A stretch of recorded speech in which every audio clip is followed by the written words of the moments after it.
बिस्मिल्लाहिर्रहमानिर्रहीम, अस्सलाम वालेकुम, वेलकम टू माय चैनल। तो फ्रोज़न पराठे एंड करीब लच्छा फ्रोज़न पराठे वो मैं करीब आप लोगों के साथ शेयर करने वाली हूँ रमज़ानों से पहले पहले। और यकीन जानिए इतने आसान तरीके से सिर्फ एक कट लगाना होगा, इतने आसान तरीके से कि आप लोग मुझे दुआएं जो है वो दोगे। इतने आसान तरीके से आप लोग अपने लच्छे पराठों को बना सकोगे, कभी भी आपके लच्छे पराठे फेल नहीं होंगे।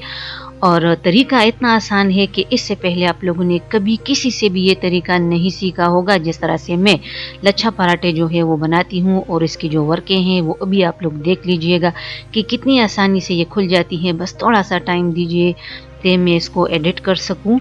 आजकल मैं बहुत ज़्यादा मसरूफ़ हूँ एडिटिंग वगैरह में।